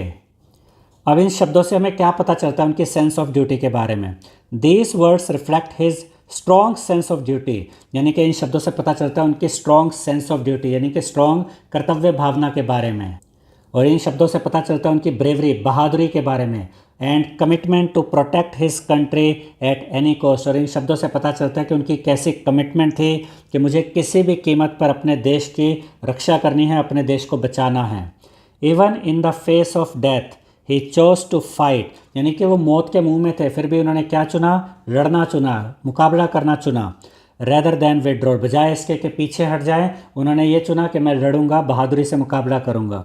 Showing his deep loyalty and courage, जो इस बात को दिखाता है कि उनके देश के प्रति ईमानदारी, देश के प्रति वफादारी को दिखाता है ये, और उनकी जो बहादुरी है ये उसको दिखाता है। ये जो शब्द उन्होंने कहे थे ये इस चीज़ को दिखाते हैं कि वो कितने वफादार थे देश के लिए और कितने बहादुर थे। इसके बाद हम देखते हैं question number 4। What might have been the outcome of the battle of Budgam if Major Somnath and his company had not held their ground. यानी कि अगर मेजर सोमनाथ शर्मा और उनके जो साथी सिपाही थे, उनके जो कंपनी थी, जो बाकी के सिपाही थे, अगर वो वहाँ पर उस समय डटे ना रहते तो बैटल ऑफ बडगाम जो ये हुई थी, बडगाम का जो ये युद्ध हुआ था, फिर उसका क्या नतीजा होता, फिर उसके क्या रिजल्ट, क्या कॉन्सिक्वेंसेस हो सकते थे। तो इसके आंसर में हमने लिखा है if Major Somnath Sharma and his company had not held their ground during the battle of Budgam the enemy could have captured the Srinagar airport and the Kashmir valley. यानी कि अगर मेजर सोमनाथ शर्मा और उनकी कंपनी अगर वहाँ युद्ध के मैदान में डटे ना रहते, बैटल ऑफ बडगाम में डटे ना रहते, तो जो शत्रु था, जो वो घुसपैठिए थे, वो श्रीनगर एयरपोर्ट पे कब्जा कर लेते और कश्मीर पर भी कब्जा कर लेते। This would have given them control over a very important area and been a major loss for India. और अगर मेजर सोमनाथ शर्मा और उनकी कंपनी वहाँ बडगाम में डटी ना रहती, मुकाबला ना करती, तो जो वो बड़ा ही इंपॉर्टेंट एरिया था, वो जो बडगाम का एरिया था, तो जो शत्रु था वो वहाँ पर कंट्रोल कर लेता उस इंपॉर्टेंट एरिया पे, और ये भारत के लिए एक बहुत बड़ा लॉस होता, भारत के लिए एक बहुत बड़ी क्षति होती। अब आगे देखिए क्या लिखा है। By holding their position major Somnath's company gave enough time for reinforcements to arrive and protect the region. यानी कि जो मेजर सोमनाथ शर्मा और उनकी कंपनी थी, उन्होंने वो वहाँ पे डटे रहे और उन्होंने इतना समय दिया इंडियन आर्मी को कि वहाँ पे रीइंफोर्समेंट हो सके और उस रीजन को बचाया जा सके, प्रोटेक्ट किया जा सके, क्योंकि वो काफ़ी देर तक मुकाबला करते रहे थे, कई घंटों तक उन्होंने मुकाबला किया। तो उसके बाद उतने समय में क्या हुआ कि जो इंडियन आर्मी थी उसको वहाँ पर भेज दिया गया और वो वहाँ पर पहुँच गई और फिर फाइनली कश्मीर को, श्रीनगर को प्रोटेक्ट कर लिया गया। तो इससे समय मिल गया रीइंफोर्समेंट के लिए। अब आगे देखिए, without their brave stand Kashmir might have fallen into enemies hand. यानी कि अगर वो इतनी बहादुरी से ना डरते, इतनी बहादुरी से ना डटे रहते, तो कश्मीर शत्रुओं के हाथों में चला जाता, कश्मीर दुश्मनों के हाथों में चला जाता। अब यहाँ पर ये कश्मीर के स्पेलिंग सही कर लीजिएगा, ये बाय मिस्टेक एस इसमें लिखना रह गया था, तो सही स्पेलिंग है KASHMIR, तो ये वाले स्पेलिंग आप लिखिएगा। अब हम आते हैं क्वेश्चन नंबर 5 पे। Why do you think major Somnath's story continues to inspire soldiers and civilians today. यानी कि आपको ये बताना है कि आपको क्यों लगता है कि आपको ऐसा क्यों लगता है कि मेजर सोमनाथ शर्मा की जो स्टोरी है वो आज भी सोल्जर्स को और सिविलियंस को प्रेरित करती है, ऐसा क्यों है। तो इसके आंसर में हमने लिखा है major Somnath's story continues to inspire soldiers and civilians today because it shows true courage. यानी कि मेजर सोमनाथ शर्मा की जो स्टोरी है वो आज भी सोल्जर्स को और सिविलियंस को प्रेरित करती है, इंस्पायर करती है, क्योंकि उनकी ये कहानी दिखाती है सच्ची बहादुरी को, सेल्फलेसनेस को, यानी कि निस्वार्थ की भावना को, and love for the country, और देश के प्रति प्रेम को दिखाती है उनकी कहानी। इसी ये सब रीज़न है, उनकी सच्ची बहादुरी, उनकी सेल्फलेसनेस और उनका देश के प्रति प्रेम। इसी वजह से मेजर सोमनाथ शर्मा की जो स्टोरी है वो आज भी सोल्जर्स को और सिविलियंस को प्रेरित करती है। Even when he was injured and out numbered, हालांकि वो खुद इंजर्ड हो चुके थे, घायल हो चुके थे, और उनके मुकाबले में, उनके कंपैरिजन में शत्रु जो दुश्मन थे वो बहुत बड़ी संख्या में थे, उसके बावजूद he chose to fight bravely and lead his man. उसके बावजूद उन्होंने ये डिसाइड किया कि हम बहादुरी से लड़ेंगे, और उन्होंने अपने साथी सिपाहियों को लीड किया, उन्हें दिशा निर्देश दिए। His sacrifice help protect Srinagar and Kashmir, और उन्होंने जो ये बहादुरी दिखाई, उन्होंने जो ये बलिदान दिया, उसी की वजह से श्रीनगर को और कश्मीर को बचाया जा सका। His actions are a powerful example of patriotism for all generations, और उनके जो ये एक्शन है जो यहाँ पर हमने पढ़े कि वो पीछे नहीं हटे, बहादुरी से लड़ते रहे, घायल हो गए, फिर भी अपने साथी सिपाहियों का हौसला बढ़ाते रहे। उन्होंने जो ये बहादुरी दिखाई, जो उनके ये एक्शंस थे, ये बहुत पावरफुल एग्जाम्पल है, बहुत ही मजबूत उदाहरण है देशभक्ति के, और ये सभी जनरेशन्स के लिए देशभक्ति के लिए बहुत बड़े उदाहरण है। यानी कि सभी जनरेशन इनसे हमेशा प्रेरित होती रहेगी। अब इसके बाद देखते हैं question number 6। How can the values demonstrated by Major Somnath Sharma, courage, duty and self sacrifice be applied in our daily lives. तो इसका मतलब क्या हुआ क्वेश्चन का, ये जो वैल्यूज़ दिखाई मेजर सोमनाथ शर्मा ने, उन्होंने जो ये मूल्य दिखाए जैसे कि करेज, बहादुरी, ड्यूटी, सेल्फ सेक्रीफाइस यानी खुद को भी बलिदान कर दिया, ये सब वैल्यूज़ जो उन्होंने दिखाई ये हमारी डेली लाइफ्स में कैसे हम अप्लाई कर सकते हैं। तो इसके आंसर में हमने लिखा है the values shown by Major Somnath Sharma, courage, duty and self sacrifice can be use in our daily lifes in many ways. यानी जो ये वैल्यूज़ दिखाई मेजर सोमनाथ शर्मा ने, करेज यानी बहादुरी, ड्यूटी और सेल्फ सेक्रीफाइस की जो वैल्यूज़ उन्होंने दिखाई, ये हम अब जो तरीके देखेंगे उनके द्वारा हम अपने डेली लाइफ्स में इनको अप्लाई कर सकते हैं, यूज़ कर सकते हैं। सबसे पहले देखते हैं करेज के बारे में। We can be brave by standing up for what is right, यानी कि हम सही के साथ खड़े हो सकते हैं। अगर हमें लगता है कि कोई चीज़ सही है और हमें उसके साथ लिए खड़े होने की ज़रूरत है तो हमें उसके लिए खड़े होना चाहिए बहादुरी के साथ। Even if we are scared or alone, हो सकता है आपको डर भी लग रहा हो सकता है आप अकेले हो, कोई आपका साथ ना दे रहा हो, लेकिन अगर आपको लगता है कि आप सच के साथ हैं तो आप सच के लिए बहादुरी से खड़े होइए, करेज के साथ खड़े होइए। फिर आती है ड्यूटी की बात। We can take our responsibilities seriously, हम अपनी जिम्मेदारियों को, अपनी रिस्पॉन्सिबिलिटीज़ को गंभीरता के साथ ले सकते हैं। वेदर इट इज़ स्टडिंग, चाहे आप पढ़ाई की बात करें, हेल्पिंग एट होम, घर में मम्मी पापा की मदद की बात करें, और बीइंग ऑनेस्ट, और अगर ईमानदारी की बात करें तो आपको अपनी ड्यूटी को बड़ा सीरियसली लेना है। वही करेज, वही ड्यूटीज़ आपको उसी तरीके से करना है जैसे कि मेजर सोमनाथ शर्मा ने शो किया। और फिर आता है self sacrifice. We can think about others before ourselves, हमें अपने से पहले दूसरों के बारे में सोचना चाहिए, जैसा कि मेजर सोमनाथ शर्मा ने और उनके साथी सिपाहियों ने किया। उन्होंने ये नहीं सोचा कि हम यहाँ से पीछे हट जाते हैं, दुश्मन तो बहुत ज़्यादा है। मेजर सोमनाथ शर्मा ने ये नहीं सोचा कि मैं तो घायल हूँ, चलो मैं पीछे हट जाता हूँ। नहीं, उन्होंने कहा मेरा देश पहले है, मुझे कश्मीर को बचाना है, देश को पहले बचाना है। ठीक है, फिर इसको एक बार देख लेते हैं। We can think about others before ourselves, हमें अपने से पहले दूसरों के बारे में सोचना चाहिए। Like sharing, helping friends etcetera, जैसे कि किसी के साथ कुछ शेयरिंग करनी है तो हमें करनी चाहिए। इसके अलावा दोस्तों की मदद करनी है तो हमें करनी चाहिए। और ऐसे और भी बहुत काम हो सकते हैं जहाँ पर हमें अपने से पहले दूसरों के बारे में सोचना चाहिए। तो यहाँ पर हमने देखा कि जो करेज, जो ड्यूटी और जो सेल्फ सेक्रीफाइस की वैल्यूज़ मेजर सोमनाथ शर्मा ने हमें दिखाई, उसे हम अपने डेली जीवन में भी अप्लाई कर सकते हैं, यूज़ कर सकते हैं। अब इसके बाद हम देखेंगे लेट अस लर्न, जो कि पेज नंबर 62, 63, 64, 65 और 66 पर है। सबसे पहले देखिए क्या कहा गया है। Match the expressions from the text in column 1 with the most suitable situations given in column 2, यानी कि चैप्टर में से ही हमें यहाँ पर, ये जो कॉलम 1 है ना, यहाँ पर चैप्टर में से ही हमें कुछ एक्सप्रेशंस दिए गए हैं, जैसे कि fight to the last man, यानी कि जब तक अंतिम व्यक्ति एक भी जीवित है हम लड़ेंगे। ठीक है, उसके अलावा फॉयल द प्लान, यानी किसी की योजना बिगाड़ देना, किसी का प्लान बिगाड़ देना। फिर है डिलीवर अ ब्लो, किसी को एकदम झटका दे देना अचानक से। और उसके बाद है होल्ड देयर ग्राउंड, यानी कि डटे रहना। तो ये सब जो चैप्टर में से हमें ये कुछ एक्सप्रेशंस दिए गए हैं। और कॉलम 2 में हमें क्या दिया गया है, यहाँ पर हमें कुछ सिचुएशंस दी गई है और हमें यहाँ पर ये जो एक्सप्रेशंस हैं, कॉलम 1 के एक्सप्रेशंस को और कॉलम 2 के सिचुएशंस को मैच करना है।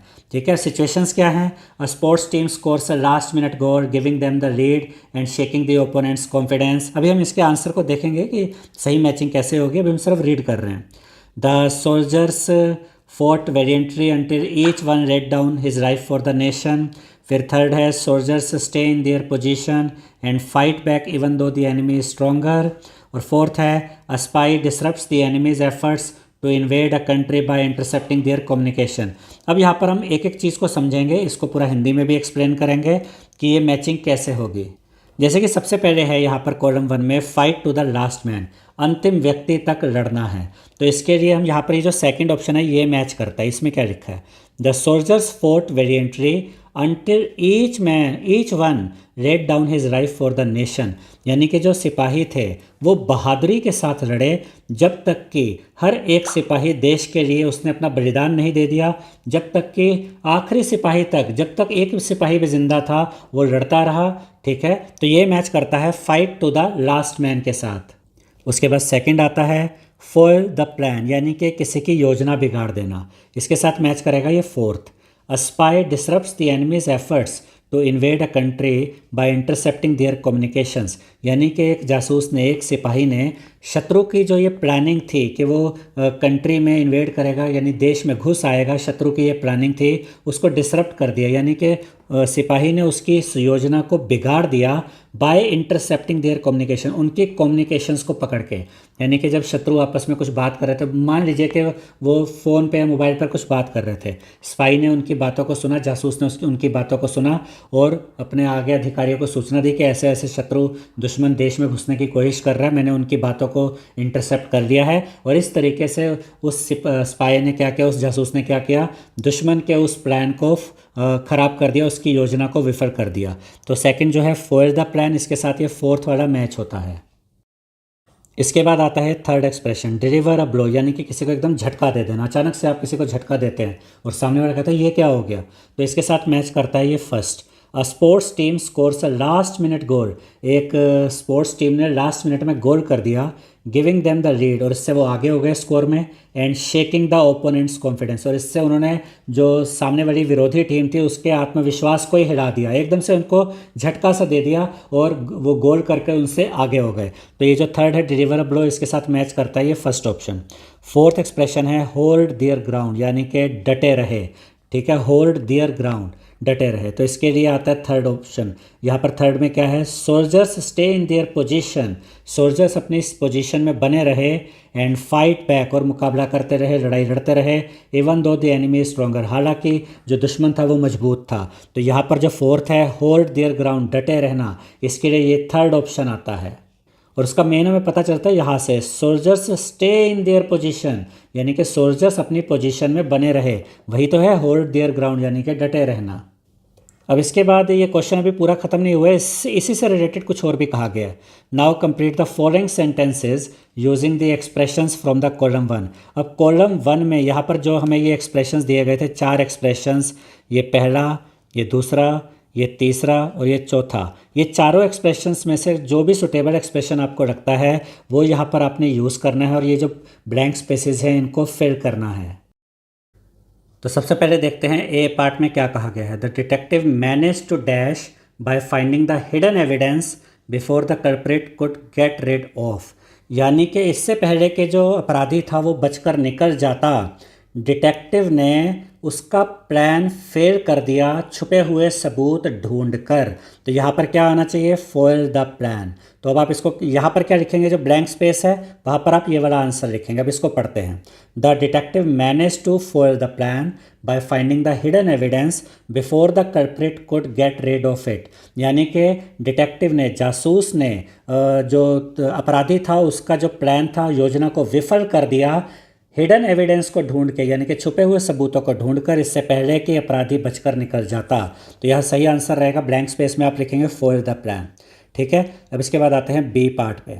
The company's new advertising campaign was meant to dash to their competitor sales, यानी कंपनी कुछ नया एडवर्टाइजिंग कैंपेन लेकर आई जो कि कॉम्पिटिटर्स, यानी उनकी जो विरोधी कंपनी है, उनकी जो मुकाबला करने वाली कंपनी है, उनके लिए ये एक झटके की तरह था। तो यहाँ आएगा डिलीवर टू ब्लो। तो यहाँ पर आप क्या लिखेंगे, डिलीवर टू ब्लो। अब इस सेंटेंस को पढ़ते हैं। The company's new advertising campaign was meant to deliver a blow to their competitors sale, यानी कंपनी जो न्यू एडवर्टाइजिंग कैंपेन लेकर आई वो एक तरह से झटका देने के लिए था अपने विरोधी, जो सामने मुकाबला करने वाली जो कंपनी है उसकी सेल के लिए। तो यहाँ पर आप लिखेंगे डिलीवर टू ब्लो। उसके बाद आता है C part. The hikers chose to, hikers जो ये पहाड़ों पर चढ़ते हैं, ठीक है, chose to dash despite the heavy rain refusing to turn back on their journey, यानी जो हाइकर्स थे उन्होंने क्या चूज़ किया, भारी बारिश हो रही थी, उन्होंने रिफ्यूज़ कर दिया कि वापस नहीं आएंगे, तो उन्होंने क्या डिसाइड किया होगा, क्या चूज़ किया होगा, होल्ड देयर ग्राउंड। तो यहाँ पर आप क्या लिखेंगे, होल्ड देयर ग्राउंड। फिर इसको पढ़ते हैं कैसे पूरा सेंटेंस बनता है।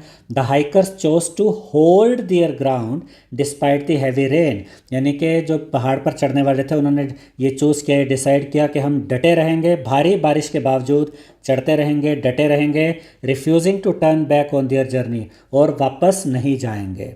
और डी पार्ट में देखते हैं। तो यहाँ पर आंसर में आप ये क्या लिखना था, hold their ground. D part में देखिए, despite being heavily outnumbered the soldiers vote to defend their homeland and dash refusing to surrender to the enemy forces, यानी कि दुश्मन संख्या में बहुत ज़्यादा था, उसके बावजूद सोल्जर्स ने ये कसम खाई, ये वोरी कि हम अपनी मातृभूमि की रक्षा करेंगे, उसकी सुरक्षा करेंगे। एंड डैश, तो ये डैश में आप क्या लिखेंगे, fight to the last man, यानी कि जब तक आखिरी हम में से एक भी सिपाही, आखिरी सिपाही जब तक जिंदा है वो लड़ेगा। Refusing to surrender to the enemy forces, और हम दुश्मन के सामने सरेंडर नहीं करेंगे, आत्मसमर्पण नहीं करेंगे। तो यहाँ पर आप क्या लिखेंगे, fight to the last man, यानी कि जब तक हम में से एक भी सिपाही, आखिरी सिपाही जब तक जिंदा है, हम देश के लिए लड़ेंगे। अब इसके बाद देखते हैं next question. Read the highlighted words in the following sentences from the text. अब यहाँ पर आपको ये हाईलाइटेड वर्ड नज़र आ रहा होगा, contingent. A contingent of troops posted to Jammu and Kashmir was airlifted into Srinagar. ये हमने चैप्टर में भी पढ़ा था, चैप्टर से ही ये हमें पार्ट लेकर दिया गया है कि कंटिंजेंट ऑफ ट्रूप्स का मतलब सैनिकों की एक टुकड़ी या ग्रुप ऑफ सोल्जर्स।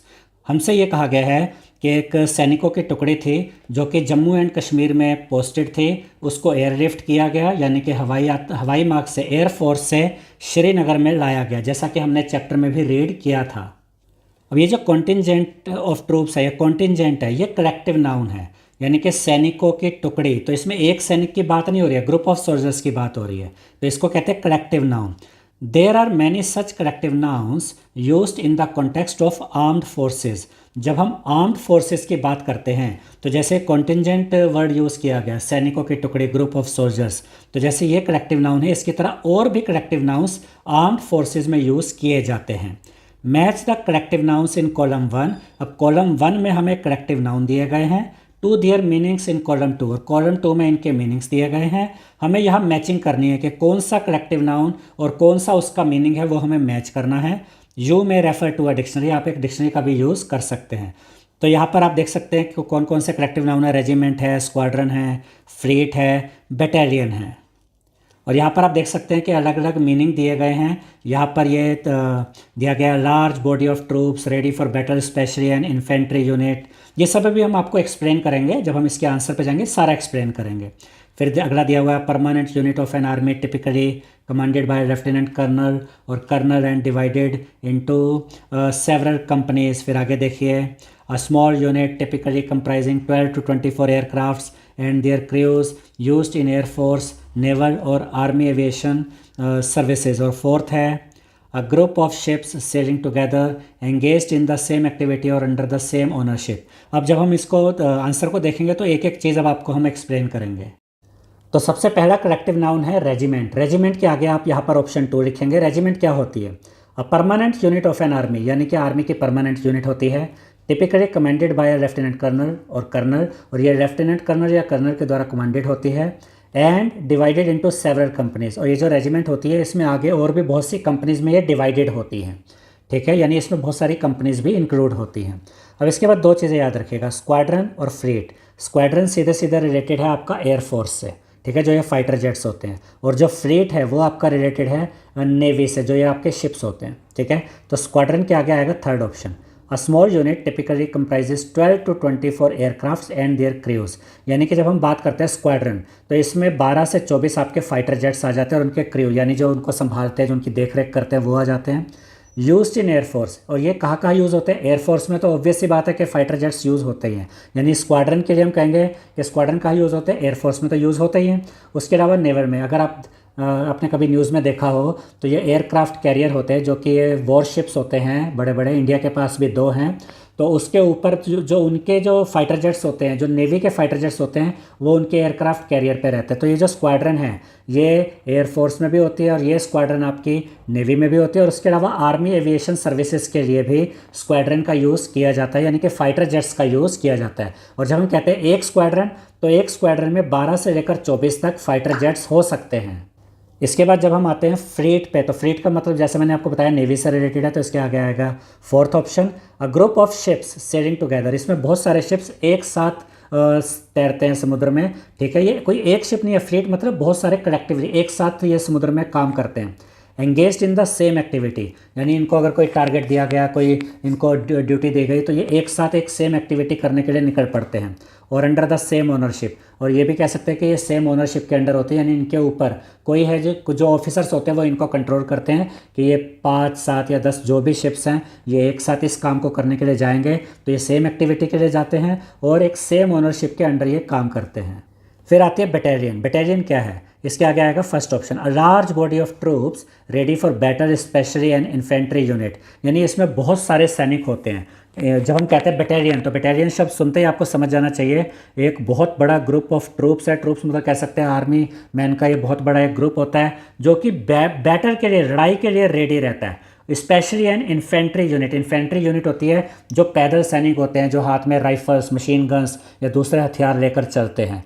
एक चीज़ मैं आपको और यहाँ पर बता देता हूँ कि जो रेजिमेंट होती है, रेजिमेंट में बहुत सारी बटालियंस होती है, यानी कि जब बटालियंस को आपस में जोड़ा जाए या इकट्ठा किया जाए तो एक रेजिमेंट में बहुत सारी बटालियंस होती हैं, यानी आप कह सकते हैं कि जो बटालियंस होती है ये रेजिमेंट का पार्ट होती हैं।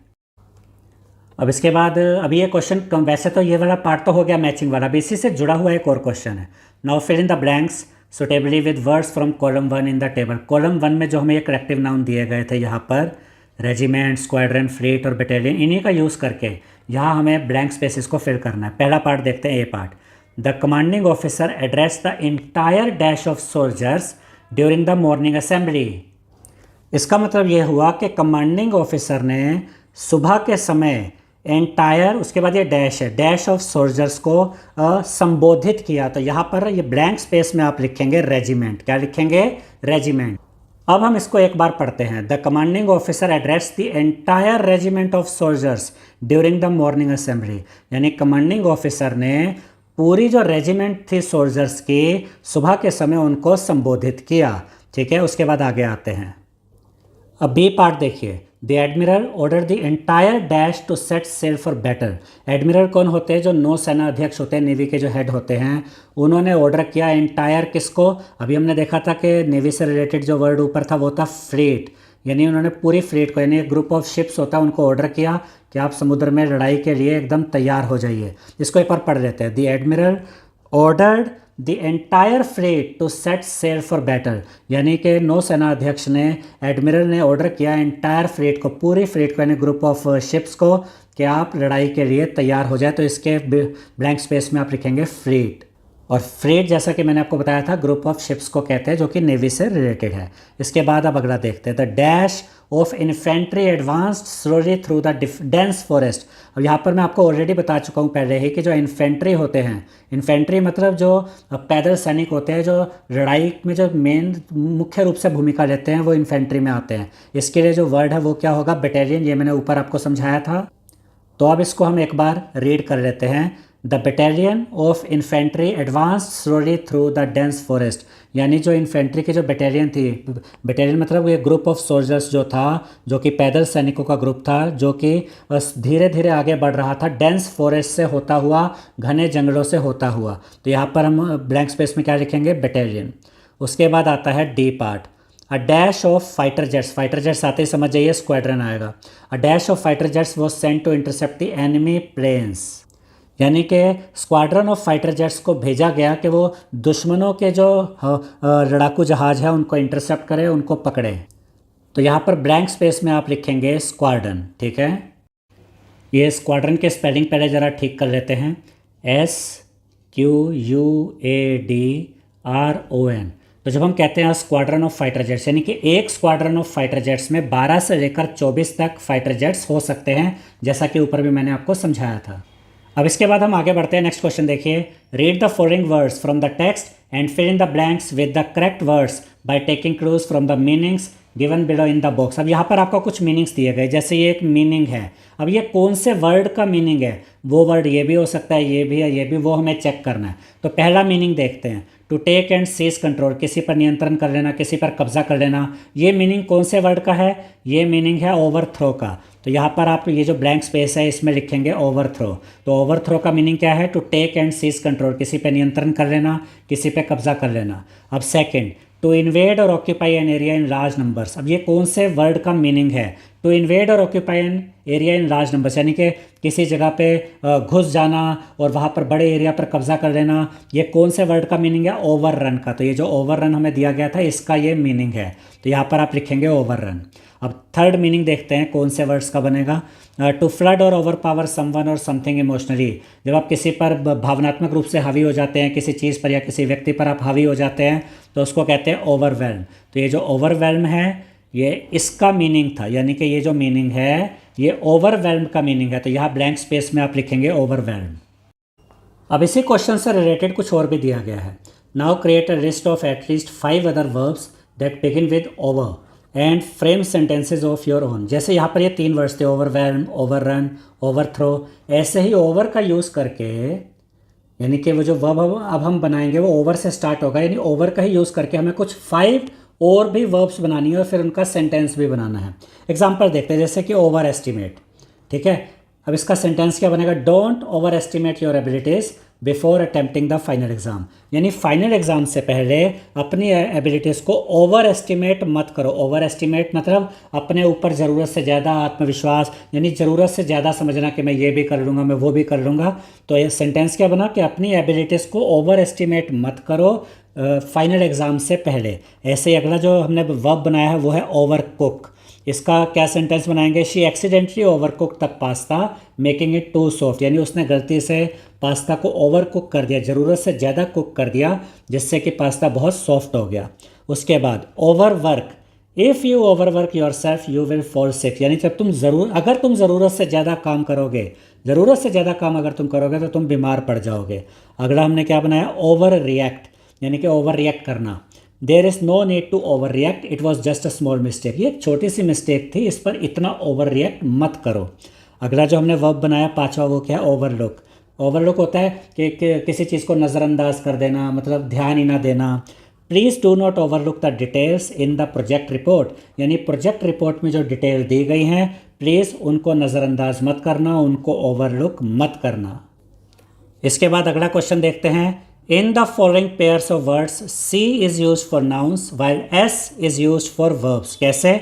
अगर आप लिखते हैं एडवाइस और इसमें आपने अगर ये C यूज़ किया है, यहाँ पर आप देख सकते हैं C है, तो इस एडवाइस को हमें एक नाउन की तरह लेते हैं। जब इसी एडवाइस में आप S लगाते हैं तो ये एक वर्ब का काम करती है। ऐसे ही प्रैक्टिस में जब C आया तो ये नाउन की तरह यूज़ होगा, और इसी प्रैक्टिस में जब S आया तो ये वर्ब की तरह यूज़ होगा। फिर डिवाइस में अगर C यूज़ किया तो ये नाउन है, और अगर इसी डिवाइस में S यूज़ किया तो ये वर्ब हो जाता है। काउंसिल में अगर आप सी यूज़ करते हैं तो इसका मतलब एक इसको नाउन की तरह लेंगे। ठीक है, काउंसिल मतलब होता है ऐसे ग्रुप ऑफ पीपल जो कुछ डिस्कशन करते हैं, विचार विमर्श करते हैं। और काउंसिल में जब आप एस यूज़ करते हैं तो इसका मतलब होता है कि आप इसे वर्ब की तरह यूज़ कर रहे हैं। अब इसके बाद देखिए क्या कहा गया है। Now fill in the blanks correctly with the words given in the brackets. अब यहाँ पर हमें ब्रैकेट्स में जो वर्ड्स दिए गए उनका यूज़ करके ब्लैंक स्पेसेस को फिल करना है। The teacher's dash is always helpful and she continues to dash students on their career choices. अब यहाँ पर जो पहला ये ब्लैंक स्पेस है, यहाँ पर ये वाला एडवाइस आएगा ADVICE, अभी इसका मतलब भी हम आपको बताएंगे। और यहाँ पर आएगा ADVISE, दोनों का ही मतलब एडवाइस है, लेकिन यहाँ पर ये C वाला यूज़ हुआ ना, इसका मतलब ये नाउन है। यहाँ S वाला यूज़ हुआ तो इसका मतलब ये एक वर्ब की तरह काम कर रहा है। अब इसको पढ़ते हैं। The teachers advice is always helpful, teacher की सलाह हमेशा लाभकारी होती है, हेल्पफुल होती है। यहाँ पर जो एडवाइस आया ये नाउन की तरह आया। And she continues to advise students on their career choices, और जो टीचर है वो कॉन्टीन्यूसली एडवाइस करती है अपने स्टूडेंट्स को उनके करियर चॉइसेस के बारे में। तो यहाँ पर ये वाला जो एडवाइस आपने लिखा ये एक वर्ब की तरह आया। ठीक है, ये आपको समझ आ गया।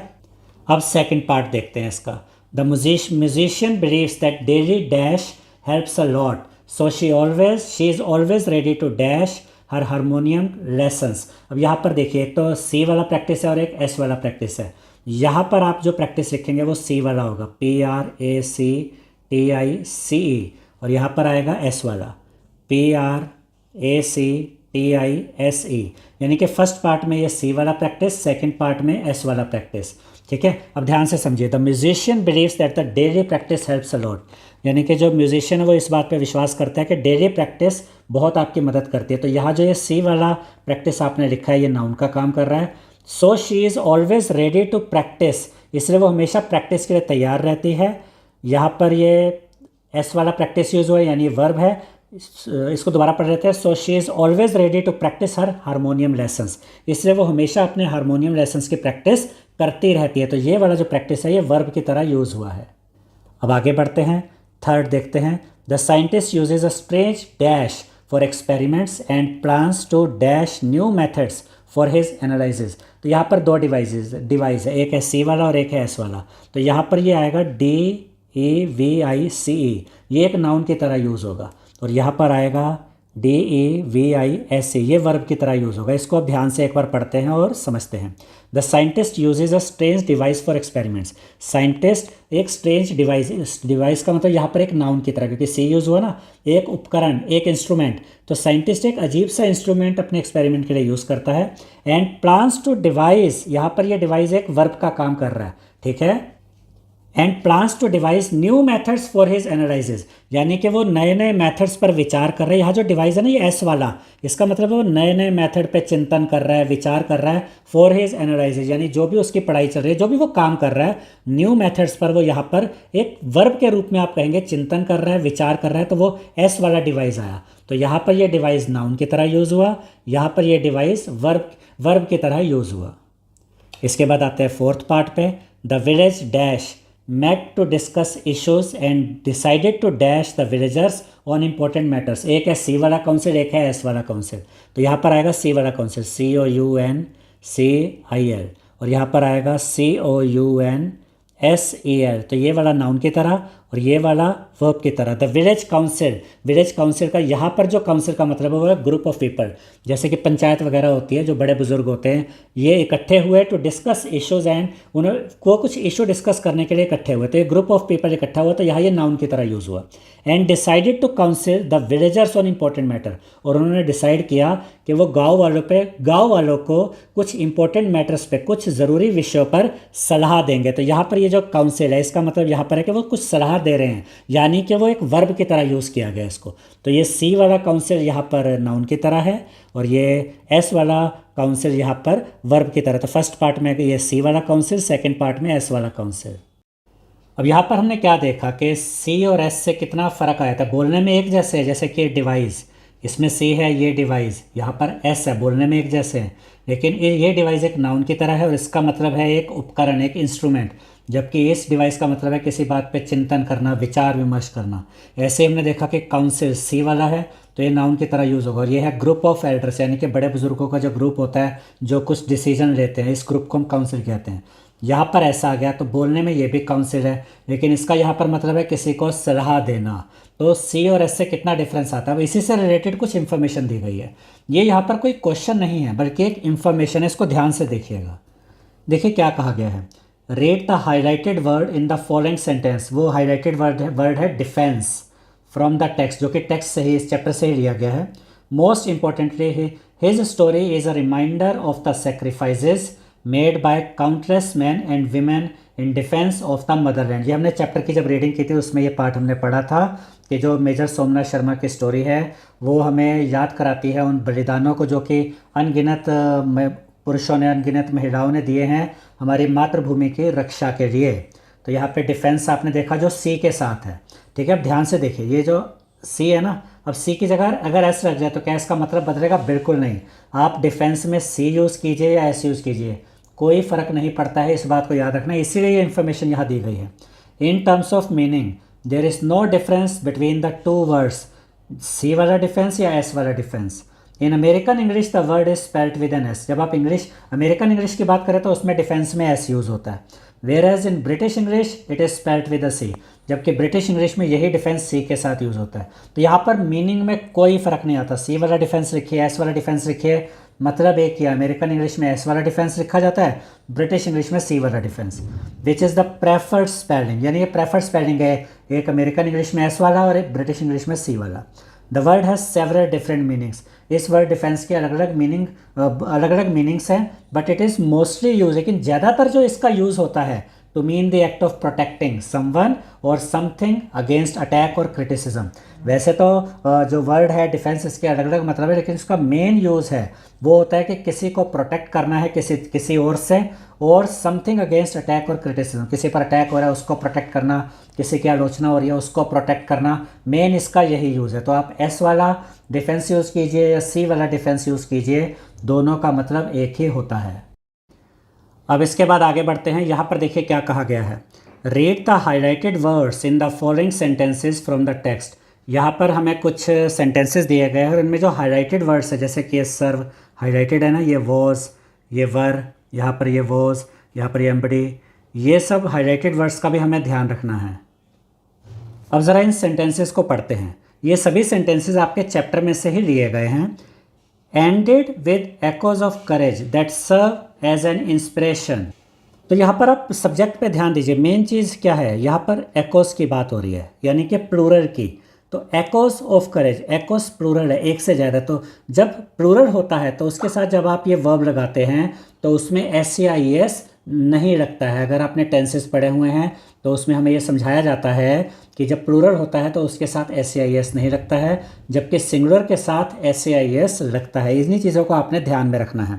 अगला सेंटेंस देखिए, a contingent of troops posted to Jammu and Kashmir was. अब ये जो कॉन्टिजेंट है ये आपका कलेक्टिव नाउन है, ये सिंगुलर की तरह यूज़ होगा। तो सिंगुलर है तो इसके साथ वॉज आया, अगर प्लूरल होता तो वर आ जाता। तो ये वॉज क्यों आया, क्योंकि ये कंटिजेंट आपका सिंगुलर है। A contingent of troops posted to Jammu and Kashmir was airlifted into Srinagar. यानी कि जो जम्मू एंड कश्मीर में जो सैनिकों की टुकड़ी थी उसको एयरलिफ्ट करके श्रीनगर ले जाया गया। अब आगे देखते हैं, D company with 90 soldiers. D company, ये आप इसको क्या कहेंगे, सिंगुलर है प्लूरल? ये सिंगुलर है। 90 सोल्जर्स दिखने में आपको लग रहा है ये प्लूरल है, लेकिन डी कंपनी विद 90 सोल्जर्स है, तो डी कंपनी की बात हो रही है मेन। डी कंपनी सिंगुलर की तरह काउंट होगी, तो यहाँ पर आपका वॉज आएगा, क्योंकि सिंगुलर के साथ वॉज आता है, प्लूरल के साथ वर आता है। ठीक है, D company with 90 soldier was the last and they were. अब यहाँ पर जो ये दे है ना, ये सोल्जर्स की बात हो रही है, तो प्लूरल हो गया, तो दे के साथ आया were. Expected to return by 2 PM, यानी डी कंपनी जो 90 सोल्जर्स के साथ थी वो सबसे आखिर में निकलने वाली थी। ठीक है, और वो लगभग 2 बजे के आसपास दोपहर में वहाँ से निकलने वाले थे। ये सब हमने चैप्टर में रीड किया था। एक और सेंटेंस देखते हैं, the life and sacrifice. Life और सेक्रीफाइस दोनों की बात हो रही है, तो ये दोनों मिलाकर हो गया plural. The life and sacrifice of major Somnath Sharma embody. अब क्योंकि ये प्लूरल है इसलिए एस नहीं लगा, तो एम्बोडी आया। The highest ideals of duty, honour and patriotism, यानी कि मेजर सोमनाथ शर्मा की लाइफ और सेक्रीफाइस। तो ये प्लूरल हो गया, 2 चीज़ें हो गई। मेजर सोमनाथ शर्मा की लाइफ और सेक्रीफाइस दिखाती है हाईएस्ट आइडियल्स ऑफ ड्यूटी को, ऑनर को और पेट्रियोटिज्म को। तो यहाँ पर ये जितने भी वर्ब्स आप देख रहे हैं, सर्व, वॉज, वर, या फिर यहाँ पर वॉज भी आया हुआ है, ठीक है, इसके अलावा एम्बोडी, तो ये सारे वर्ब्स किसके अकॉर्डिंग आ रहे हैं, अकॉर्डिंग टू सब्जेक्ट्स। इस चीज़ को आपने ध्यान रखना है। देखिए यहाँ पर क्या कहा गया है, the highlighted words are either singular और प्लूरल वर्ब्स, यानी कि जो यहाँ पर हाईलाइटेड वर्ड्स है जो ऊपर हमने देखे, या तो ये सिंगुलर वर्ब्स हैं या प्लूरल वर्ब्स हैं। They are in agreement with the subject of the sentence. और ये किससे रिलेट कर रहे हैं, जो सब्जेक्ट ऑफ द सेंटेंस है। This is called subject verb agreement. इसको कहते हैं सब्जेक्ट वर्ब एग्रीमेंट। जो आपका वर्ब होता है वो अकॉर्डिंग टू सब्जेक्ट आता है।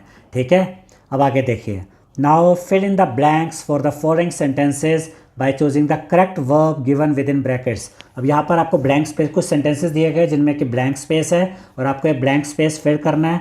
और हर सेंटेंस के साथ, हर सेंटेंस में आपको ये 2 ऑप्शंस दिए गए, उनमें से आपको करेक्ट वर्ब यूज़ करनी है और सेंटेंस को कंप्लीट करना है। अच्छा, यहाँ पर आगे बढ़ने से पहले 1-2 चीज़ें मैं और क्लियर कर दूँ। जैसे कि यहाँ पर ये वॉज आया था, वर आया था, इनको हम कहते हैं हेल्पिंग वर्ब्स। ठीक है, और ये जो सर्व हो गया, ये आपका हो गया जो मेन वर्ब होती है या वर्ब होती है, उसको वर्ब, जैसे सर्व हो गया और एम्बॉडी हो गया, ये तो हो गई वर्ब्स। जबकि was, were, is, am, are, ये सब होती है हेल्पिंग वर्ब्स। ये भी आपको याद रखना है यहाँ पर। अब पहला पार्ट देखते हैं। यहाँ पर the bouquet of flowers dash is या आर, कोई एक आएगा ब्यूटीफुल, यानी कि फ्लावर्स का जो बुके है वो ब्यूटीफुल है। तो बुके क्या है, बुके की बात हो रही है, मेन सब्जेक्ट आपका बुके है, बुके सिंगुलर है, सिंगुलर के साथ इज आता है, याद रखिएगा। इसलिए आंसर में आप क्या लिखेंगे, इज। तो यहाँ पर आएगा इज, यानी जो बुके ऑफ फ्लावर्स है वो सुंदर है। अब आगे बढ़ते हैं। अब जरा सेकंड पार्ट देखते हैं, second sentence. Neither the teacher NOR the students dash में अब या तो वॉज आएगा या वर आएगा, aware of the change in the schedule, यानी स्केड्यूल में जो चेंज हुआ ना तो टीचर को इस बारे में पता था ना स्टूडेंट्स को इस बारे में पता था। अब यहाँ पर वॉज आएगा या वर।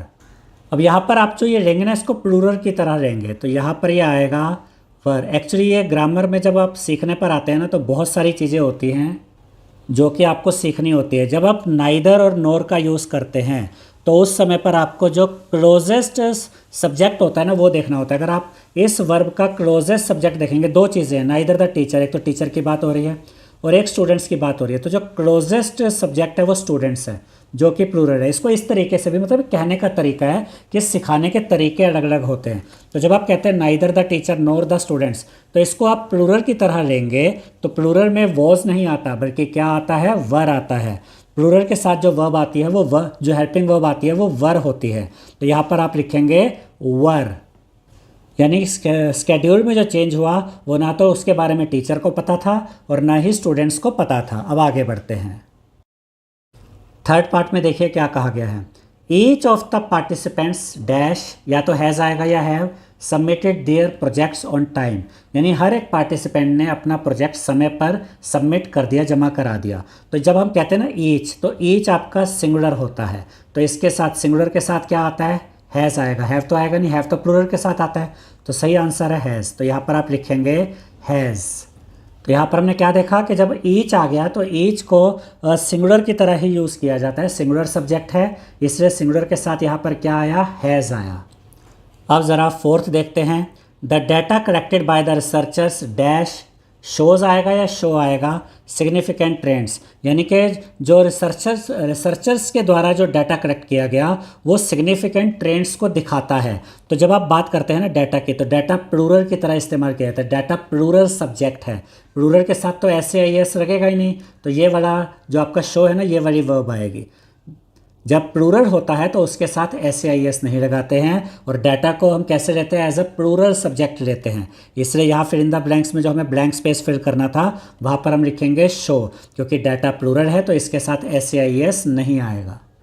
अब इसके बाद अगला देखते हैं fifth. One of the players dash या तो वॉज आएगा या वर इंजर्ड ड्यूरिंग द मैच, यानी कि प्लेयर्स में से कोई एक, यानी बहुत सारे प्लेयर्स थे उसमें से कोई एक प्लेयर घायल हो गया मैच के दौरान। तो यहाँ पर ये वन के अकॉर्डिंग आएगा, वन सिंगुलर है ना, तो सिंगुलर के साथ कौन सी हेल्पिंग वर्ब आएगी, वॉज। वर किसके साथ आता है, वर आता है प्लूरल के साथ, जबकि वन ऑफ द प्लेयर्स जब हम कहते हैं तो हम सिंगुलर की बात कर रहे हैं, तो इसके साथ आएगा वॉज। तो यहाँ पर सही आंसर है वॉज। अब इसके बाद नेक्स्ट आते हैं सिक्स्थ पे। Either the children or their guardian, या तो हैज़ आएगा या have to attend the meeting, यानी या तो बच्चों को या उनके गार्डियन को मीटिंग अटेंड करनी होगी। अब चिल्ड्रन देखकर आपको लग सकता है कि ये तो प्लूरल है तो उसके हिसाब से हैव लगा देंगे, लेकिन ध्यान दीजिए कि यहाँ पर जो आपका ये जो हेल्पिंग वर्ब है इससे पहले आपको, जब आप आइदर यूज़ करते हैं ना, आइदर और, देखिए यहाँ पर आइदर है यहाँ पर और है, जब ये आइदर और वाला आ जाता है सेंटेंस तो इसमें आपको ये जो आपको यहाँ पर ये जो हेल्पिंग वर्ब लगानी है उसका नियरेस्ट सब्जेक्ट देखना है और उसका नियरेस्ट सब्जेक्ट गार्डियन है और इसको आप एज अ सिंगुलर लेंगे, दियर गार्डियन, यानी कि एज अ सिंगुलर यूज़ होगा। Either the children or their guardian, अब ये गार्डियन सिंगुलर है तो इसके हिसाब से आएगा has. Either the children or their guardian has to attend the meeting. तो यहाँ पर आइदर और वाले केस में आपको नियरेस्ट सब्जेक्ट देखना होता है, ये आप याद रखिएगा, और इसी नियरेस्ट सब्जेक्ट के अनुसार ही, इसी के अकॉर्डिंग ही यहाँ से हमने ये वाली हेल्पिंग वर्ब यूज़ की, क्योंकि ये सिंगुलर है तो सिंगुलर के साथ हैज़ आता है। अब इससे अगला देखिए seventh. A pair of shoes dash या तो इज आएगा या are missing from the rack, यानी कि एक शूज़ का एक जोड़ा है, पेयर ऑफ शूज़ है जो कि रैक से मिसिंग है। अब शूज़ देखकर हो सकता है कि आपको लगे ये तो प्लूरल की बात हो रही है, लेकिन यहाँ पर जो मेन सब्जेक्ट है ना वो क्या है वो देखिए, अ पेयर ऑफ शूज़, पेयर यहाँ पर मेन सब्जेक्ट है। इन चीज़ों को ना समझना पड़ता है, धीरे धीरे प्रैक्टिस से याद होने लगती है चीज़ें। जब आप कहते हैं पेयर ऑफ शूज़, जूतों का यानी शूज़ का जोड़ा, शूज़ का पेयर, तो पेयर सिंगुलर होता है, सिंगुलर के साथ क्या आता है, इज आता है, और अगर प्लूरल होता तो उसके साथ आर आता। तो यहाँ क्योंकि पेयर, हम पेयर के अकॉर्डिंग देख रहे हैं, पेयर ऑफ शूज़, तो पेयर सिंगुलर है इसलिए यहाँ इज़ आएगा। अ pair of shoes is missing from the rack, यानी कि एक शूज़ का पेयर रैक से मिसिंग है। इसके बाद अगला देखते हैं 8th, neither of the statements dash, या तो इज आएगा या आर ट्रू, यानी दोनों में से कोई भी स्टेटमेंट सही नहीं है।